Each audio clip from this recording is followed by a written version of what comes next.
ज्येष्ठ सामाजिक कार्यकर्त्या मेधाताई पाटकर यांनी मंत्री नितेश राणेंची मंत्रालयात भेट घेतली। यावेळी त्यांनी मच्छीमार बांधवांशी संबंधित विविध प्रश्नांवर सविस्तर आणि सकारात्मक चर्चा केली आहे।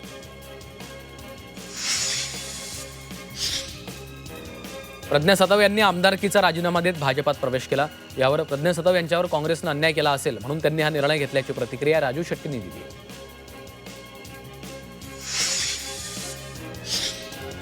पुण्यातील नवले पुलावरील अपघातांच्या मालिकेला आता ब्रेक लागणार आहे। नवले पुलासाठी एलिव्हेटेड ब्रिजच्या प्रस्तावाला केंद्रीय मंत्री नितीन गडकरी यांनी मंजुरी दिली। महिला प्रदेशाध्यक्ष रुपाली चाकणकर यांनी नवले पुलासाठी एलिव्हेटेड ब्रिजची मागणी केली होती।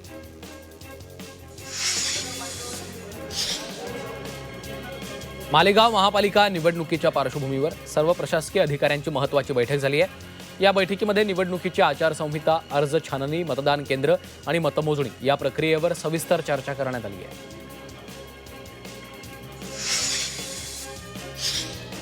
अहिल्यानगरमध्ये राष्ट्रवादी काँग्रेसनं महापालिका निवडणुकीची तयारी सुरू केली।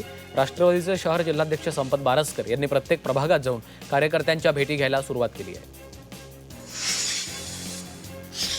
ठाणे महापालिकेच्या निवडणुकांच्या पार्श्वभूमीवर इच्छुक उमेदवारांच्या प्रचाराला सुरुवात झाली। प्रभाग क्रमांक 23 मधून राष्ट्रवादी शरद पवार पक्षाच्या इच्छुक उमेदवारांनी प्रचाराचा नारळ फोडून सुरुवात केली आहे।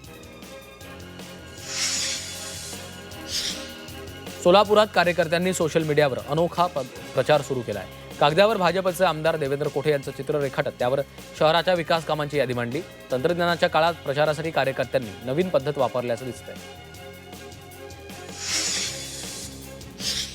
मुंबई महापालिका निवडणुकीकरता मुंबई काँग्रेसकडून इच्छुकांच्या मुलाखती सुरू आहेत। पुढील 2 ते 3 दिवसात काँग्रेसची अंतिम यादी जाहीर होणार आहे। मुलाखत घेण्यासाठी मुंबई काँग्रेस अध्यक्ष वर्षा गायकवाड यांच्यासह काँग्रेसचे सर्व नेते उपस्थित राहणार आहेत। पिंपरी चिंचवड महापालिका निवडणुकीसाठी शहरात 2034 मतदान केंद्र असणार आहेत। त्यासाठी 10,250 अधिकारी कर्मचारी नियुक्त करण्यात आलेत, तर आदर्श आचारसंहितेच्या अंमलबजावणीसाठी निवडणूक संनियंत्रण समिती गठीत करण्यात आली आहे। शिरूर नगर परिषदेच्या निवडणुकीत मतमोजणीसाठी 12 टेबलांची व्यवस्था केली आहे। मतमोजणीची प्रक्रिया साधारणपणे 2 तासात पूर्ण होईल अशी माहिती निवडणूक निर्णय अधिकाऱ्यांनी दिली। मतमोजणी नियोजित वेळेत आणि सुरळीत पार पडल्यास दुपारी 12 वाजेपर्यंत अंतिम निकाल हाती येण्याची शक्यता आहे। संभाजीनगरमध्ये महापालिका निवडणुकीची आचारसंहिता लागू होताच शहरातील परवानाधारकांकडील शस्त्र तातडीनं ताब्यात घेण्याचे आदेश दिले। शहरातील 1140 शस्त्र जमा करण्याच्या सूचना दिल्या असून सराईत गुन्हेगारांवर तत्काळ प्रतिबंधात्मक कारवाईचे आदेशही दिले। नाशिकमध्ये महापालिका निवडणुकीसाठी प्रशासनानं तयारी केली आहे। 10 निवडणूक निर्णय अधिकारी तसंच 30 सहाय्यक निवडणूक निर्णय अधिकाऱ्यांच्या नियुक्त्या करण्यात आल्या आहेत। शहरातील अनधिकृत फलक आणि होर्डिंग्ज हटवण्याचे आदेश दिले। पुणे महापालिका निवडणुकांसाठी महापालिकेची यंत्रणा सज्ज झाली आहे। उमेदवारांच्या खुर्च्यांवर लक्ष ठेवण्यासाठी स्वतंत्र यंत्रणा उभारण्यात आली, तर खर्चाची मर्यादा 15 लाख ठेवण्यात आली आहे। तर उमेदवारी अर्जासाठी आवश्यक ना हरकत प्रमाणपत्र देण्यासाठी ऑनलाईन प्रणाली सुरू केली आहे।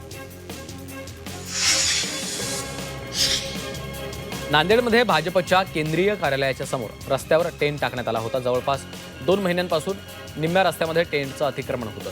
वंचित बहुजन आघाडी आणि शिवसेना ठाकरे पक्षानं यावरून महापालिका प्रशासनावर टीका केली होती। त्यानंतर अखेर काल भाजपच्या कार्यालयानं हा टेंट हटवला। येवला शहरात अतिक्रमणाविरोधात नगरपालिकेनं धडक कारवाई केली।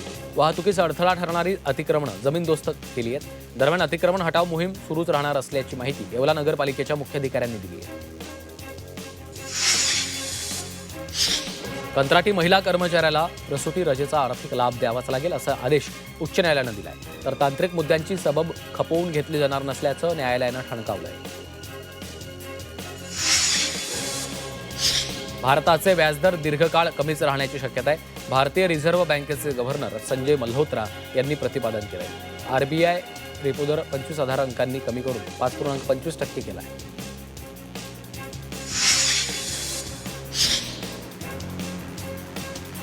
मुंबईमध्ये अग्निशमन दलानं अग्निसुरक्षा जनजागृती वाहन विकसित केलं। यामध्ये शहरातील शाळा, रुग्णालय, मॉल्स तसंच इतर सार्वजनिक ठिकाणी प्रत्यक्ष भेट देऊन नागरिकांना अग्निप्रतिबंधक उपाययोजना तसंच जनजागृती केली जाणार आहे।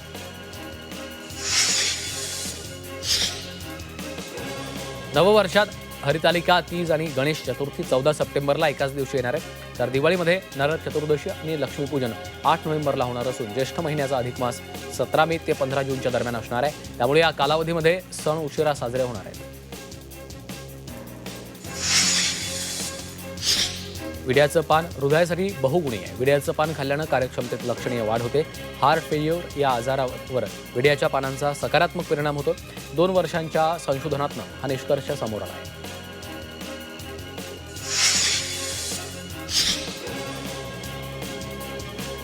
त्रिभाषा धोरणाच्या अंमलबजावणीसाठी नेमलेल्या समितीला 1 महिन्याची मुदतवाढ देण्यात आली आहे. त्यामुळे समितीला आता 4 जानेवारी 2026 पर्यंत अहवाल सादर करावा लागणार आहे. नवीन राष्ट्रीय शैक्षणिक धोरणानुसार शाळांमध्ये हिंदी सक्तीच्या निर्णयाला राजकीय पक्ष आणि सामाजिक संघटनांनी विरोध केला होता. दिल्लीमध्ये 43 OTT प्लॅटफॉर्म्स ब्लॉक करण्यात आले. अश्लील स्वरूपाचे कार्यक्रम दाखवल्यानं शासनानं बंदी घातली. केंद्रीय माहिती आणि प्रसारण खात्यानं याची माहिती दिली. संभाजीनगरच्या पैठणमध्ये नगरसेवक उमेदवारांच्या घरासमोर जादूटोणा करण्यात आलाय. शिवसेना ठाकरे पक्षाच्या उमेदवाराच्या घरासमोर हा प्रकार झाला. या प्रकरणाची सखोल चौकशी करण्याची मागणी केली जाते. मुंबई महापालिकेच्या बालवाडी ते 10वी पर्यंतच्या 3.5 लाख विद्यार्थ्यांना मध्यान्ह भोजनात एनर्जी बार दिला जाणार आहे. आठवड्यातनं 3 दिवस एनर्जी बार दिला जाईल, तर चालू आणि पुढील वर्षी एनर्जी बार खरेदीसाठी 196 कोटींची तरतूद केलेली आहे. पुण्यामध्ये सैन्य दलाचा दक्षिण कमांडमध्ये विजय दिन साजरा करण्यात आलाय. भारत पाकिस्तान 1971च्या युद्धातील भारताच्या निर्णायक विजयाला 54 वर्ष पूर्ण झाल्यानिमित्त विजय दिन साजरा झाला. यावेळी लष्कर, हवाई दल तसंच नौदलातील अधिकारी, सेवानिवृत्त सैनिक उपस्थित होते. 1 जानेवारीला होणाऱ्या जयस्तंभ अभिवादन कार्यक्रमाच्या पूर्वतयारीचा आढावा घेण्यात आलेला आहे. विभागीय आयुक्तांनी जयस्तंभ परिसराची पाहणी केली. यावेळी त्यांनी वाहनतळ, सुरक्षा आणि सोयीसुविधांबाबत संबंधित अधिकाऱ्यांना आवश्यक त्या सूचना दिल्या.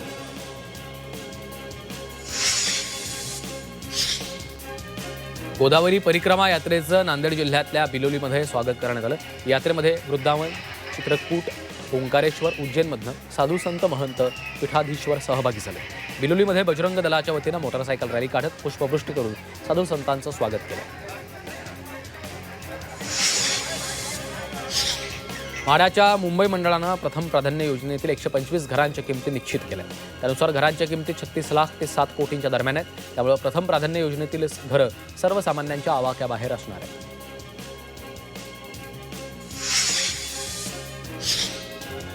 वाशिम जिल्ह्यात सार्वजनिक वितरण व्यवस्थेमध्ये धान्य कोट्याची कमतरता जाणवत असल्यामुळे नव्यानं शिधापत्रिका मिळालेल्या कार्डधारकांना फटका बसतोय. धान्य अपुरं असल्यामुळे अनेक ठिकाणी स्वस्त धान्य दुकानांवर जुन्या कार्डधारकांना प्राधान्य देत वितरण केलं जात आहे. रायगडमधील भिवपुरी परिसरामध्ये सुरू असलेल्या टाटा पॉवर प्रकल्पाच्या विरोधात स्थानिकांनी कालपासून आमरण उपोषण सुरू केलं होतं. 12 तासांनंतर कंपनीनं आंदोलकांच्या मागण्या मान्य करत 2 महिन्यात गावाचं पुनर्वसन करून स्थानिकांना काम देण्याचं आश्वासन दिलं आहे. सेंट्रल रेल्वे मजदूर संघ आज पुन्हा DRM कार्यालयाच्या समोर निदर्शनं करणार आहे. मध्य रेल्वेच्या मुंबई विभागाच्या अंतर्गत कार्यरत असलेल्या ट्रॅक मॅनेजर, PWI आणि इतर कर्मचाऱ्यांना वरिष्ठ पातळीवर मानसिक त्रास दिला जात असल्याच्या निषेधार्थ निदर्शनं केली जाणार आहेत.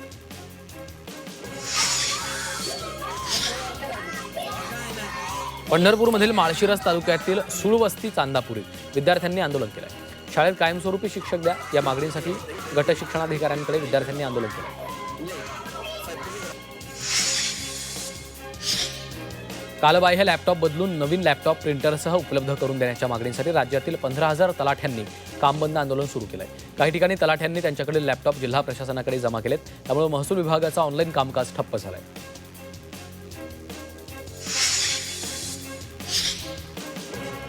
जालन्यात काही शाळांची मान्यता रद्द करण्यात आली होती. त्यामुळे या शाळांमधील विद्यार्थ्यांचं शैक्षणिक नुकसान टाळण्यासाठी त्यांचं इतर शाळांमध्ये समायोजन केलं जात आहे. मात्र याला पालकांनी आणि विद्यार्थ्यांनी तीव्र विरोध केला आहे.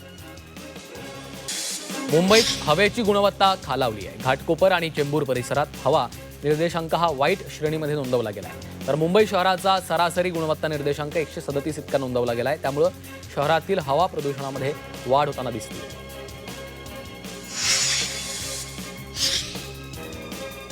तर महाराष्ट्र आणि पूर्व विदर्भात थंडीचा कडाका वाढलाय. तर पुढील काही दिवस राज्यातील सर्वच भागात थंडीचा कडाका कायम राहण्याची शक्यता आहे.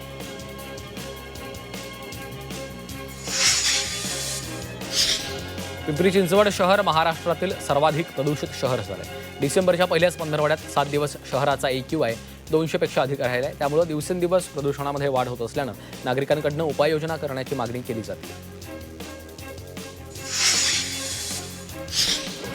भंडारा जिल्ह्यात कडाक्याची थंडी पडली आहे. त्यामुळे नागरिक थंडीपासून बचाव करण्यासाठी उबदार कपड्यांचा आधार घेत आहेत. शहरातील प्रमुख बाजारपेठेत स्वेटर, मफलर, जॅकेट, कानटोपी अशा कपड्यांची विक्री होताना दिसते. तिबेटियन स्वेटरला नागरिक पसंती देत आहेत. कडाक्याच्या थंडीमुळे धुक्याचं प्रमाण वाढलं असून त्याचा विमानसेवेवर मोठा परिणाम होतोय. या पार्श्वभूमीवर DGCAच्या अधिकाऱ्यांनी पुणे विमानतळाला भेट दिली. धुकं आणि कमी दृश्यमानतेच्या परिस्थितीमध्ये योग्य समन्वय साधून विमान उड्डाणं सुरळीत ठेवण्याच्या सूचना दिल्या आहेत. लातूर जिल्ह्यात गेल्या 2 दिवसांपासून थंडीचा जोर वाढला असून किमान तापमानात मोठी घसरण झाली. निलंगा तालुक्यात किमान तापमान 8 अंश सेल्सिअसच्या खाली घसरलंय. ग्रामीण भागात शेतकरी, मजूर आणि सकाळी लवकर कामावर जाणाऱ्यांना थंडीचा फटका बसतो.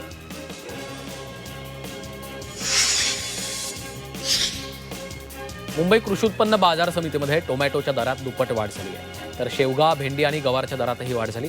मात्र वाटाणा, कोबी, फ्लॉवरसह पालेभाज्यांचे दर नियंत्रणात असल्यानं ग्राहकांना दिलासा मिळाला आहे. लातूर बाजार समितीमध्ये सोयाबीनची आवक घटली आहे. अनेक दिवसांपासून सोयाबीनच्या सर्वसाधारण दरात कुठलीही वाढ झाली नाही. त्यामुळे बाजार समितीमध्ये सोयाबीनची केवळ 12,328 क्विंटल इतकीच आवक झाली असून प्रति क्विंटल सोयाबीनला 4,000चा दर मिळतोय. हिंगोली जिल्ह्यात सततच्या बदलत्या वातावरणामुळे पपईवर रोगांचा प्रादुर्भाव वाढला आहे. कनेर गावातील शेतकऱ्यांना 1.5 एकर पपईची बाग तोडायला सुरुवात केली. रोगाचा प्रादुर्भाव झाल्यामुळे शेतकऱ्यांना मोठा आर्थिक फटका बसतोय.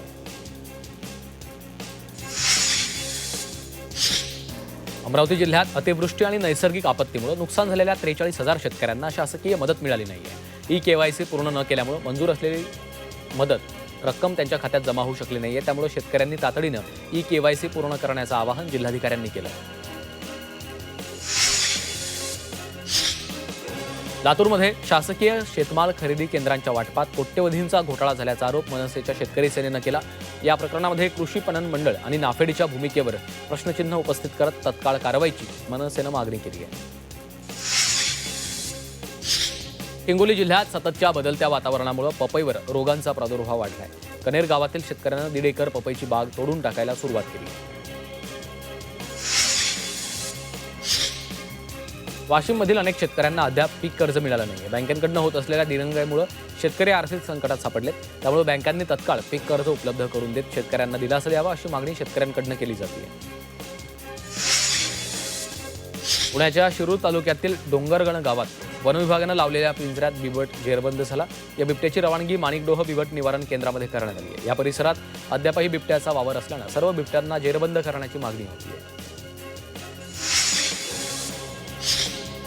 पुण्याच्या शिरूर तालुक्यातील तळे गावात वनविभागानं लावलेल्या पिंजऱ्यात बिबट्या जेरबंद झाला. 2.5 वर्ष वयाचा हा मादी बिबट असून याची रवानगी माणिकडोह बिबट निवारण केंद्रामध्ये करण्यात आली आहे. या परिसरामध्ये बिबट्याचा वावर मोठ्या प्रमाणामध्ये असल्यानं इतर बिबट्यांना जेरबंद करण्याचं मोठं आव्हान वनविभागाच्या समोर आहे.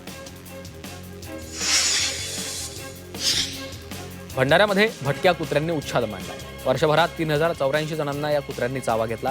कुत्र्यांच्या उच्छादामुळे नागरिकांमध्ये भीतीचं वातावरण पसरलंय. तर प्रशासनानं यावर कारवाईची मागणी केली आहे. झटपट बातम्या